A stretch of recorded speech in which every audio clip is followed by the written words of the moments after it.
की करते हैं कि महंगाई के मोर्चे पर राहत मिलने के अलावा और कौन सी अहम बड़ी खबरें हैं व्यापार जगत से। चलते हैं अपने सहयोगी राहुल गुप्ता के पास। जी शुक्रिया आरिंद। जाहिर तौर पर महंगाई के मोर्चे पर थोड़ी राहत मिली है, लेकिन और भी कई फैसले हैं। कैबिनेट की तरफ से खबर आ रही है, उस खबर को आपको बताएंगे, लेकिन सबसे पहले टॉप लाइन पर नजर डालते हैं। महंगाई के मोर्चे पर आम आदमी को थोड़ी राहत मिली है। जुलाई में रिटेल महंगाई की दर रिकॉर्ड निचले स्तर 3.78% पर आ गई है। ये दर इससे पहले जून में बढ़कर 8 महीनों में सबसे ज्यादा स्तर 5.4% पर पहुंच गई थी। सरकार द्वारा जारी आंकड़ों के मुताबिक खाने पीने की चीजों, खासकर सब्जियों की कीमतों में जुलाई के दौरान कमी आई है। जून महीने के औद्योगिक उत्पादन के आंकड़ों में हल्की तेजी दर्ज की गई है। जून में औद्योगिक उत्पादन की रफ्तार बढ़कर 3.8% हो गई है, जबकि मई में यह आंकड़ा 2.7% था।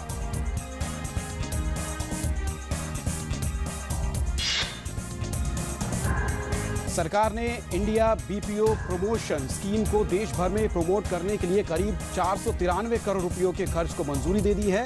संसद ने बुधवार को जानकारी दी थी कि ये खर्च 12वीं पंचवर्षीय योजना के शेष अवधि के दौरान होंगे। लोकसभा में लिखित जवाब देते हुए संचार मंत्री ने इसके बारे में बताया। घरेलू स्टील कंपनियों को बड़ी राहत देते हुए सरकार ने बुधवार को चुनिंदा स्टील प्रोडक्ट्स पर इंपोर्ट ड्यूटी 2.5% तक बढ़ा दी है। वित्त मंत्री अरुण जेटली ने राज्यसभा में इसके बारे में जानकारी दी।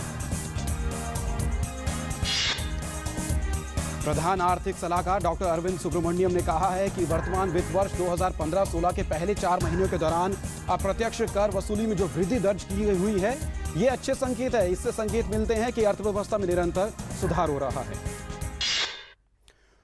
और अब आपको बताते हैं कैबिनेट ने क्या कुछ फैसले लिए हैं, उसके बारे में खबर क्या है। कैबिनेट ने आज शाम हुई बैठक में टेलीकॉम कंपनियों के बीच स्पेक्ट्रम को साझा करने के प्रस्ताव को मंजूरी दे दी है। स्पेक्ट्रम ट्रेडिंग के जरिए कंपनियां इस्तेमाल ना होने वाले स्पेक्ट्रम को बेच पाएंगी। साथ ही साथ कंपनियां जरूरत पड़ने पर पूल से स्पेक्ट्रम को इस्तेमाल कर पाएंगी। स्पेक्ट्रम शेयरिंग और ट्रेडिंग को मंजूरी से नीलामी में शामिल हुए बिना बैंडविड्थ बढ़ाने का विकल्प मिल सकेगा। यही नहीं, इस फैसले से ग्राहकों को बेहतर वॉइस और डेटा सर्विस भी मिल पाएगी। साथ ही ऑपरेटरों का खर्च घटने पर टैरिफ में भी कमी की उम्मीद की जा सकती है।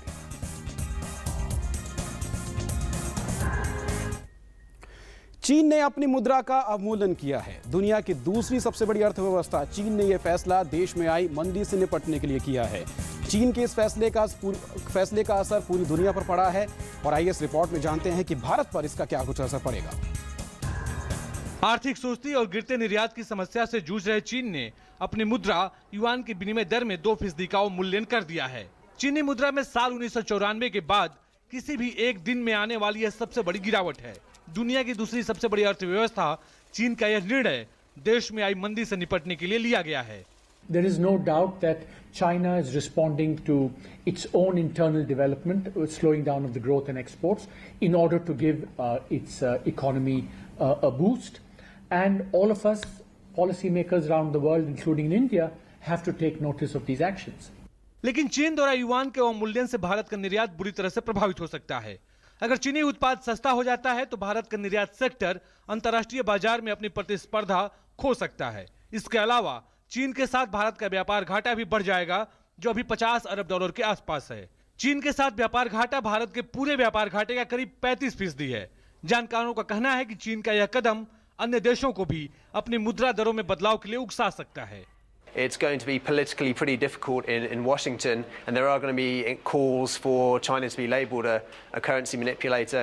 चीन के केंद्रीय बैंक ने कहा है कि अमेरिकी अर्थव्यवस्था में सुधार आने के साथ वहां इस साल के भीतर ब्याज दर में वृद्धि की उम्मीद बढ़ी है, जिसके चलते उभरती अर्थव्यवस्थाओं की मुद्राओं में डॉलर के मुकाबले कमी आई है।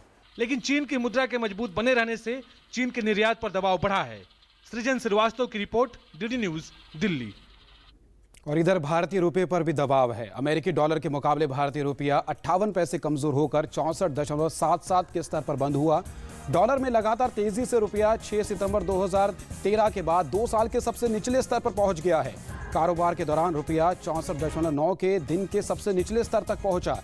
ऐसे में जानकारों का मानना है कि छोटी अवधि में रुपये में कमजोरी देखने को मिल सकती है, क्योंकि चीन के युआन को डिवैल्यू करने का असर रुपये पर भी साफ तौर पर देखने को मिल रहा है।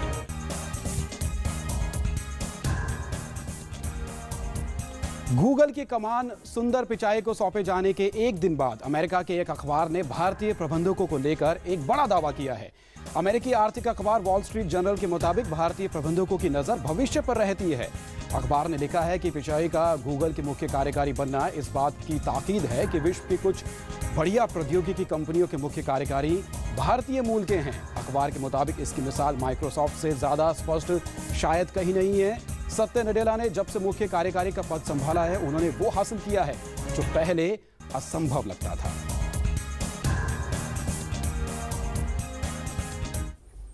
चलिए अब बात करते हैं बाजार की। बाजार में आज लगातार गिरावट देखने को मिली। बाजार में चीन में जो हाल हुआ है उसके बाद गिरावट देखने को मिल रही है। सेंसेक्स में 354 अंकों की भारी गिरावट आज देखने को मिली। 27,512 के स्तर पर सेंसेक्स आज बंद हुआ है। वहीं अगर निफ्टी की बात की जाए, निफ्टी में भी गिरावट देखने को मिली। निफ्टी में 109 अंकों की गिरावट देखने को मिली है। 8,354 के स्तर पर निफ्टी बंद हुआ है। लगातार चौथा सत्र है जब बाजार में ये गिरावट देखने को मिली है। तो आरेंद्र, बाजार में गिरावट, वहीं सोना धीरे धीरे थोड़ा सा चमक रहा है। बिल्कुल, बहुत शुक्रिया राहुल तमाम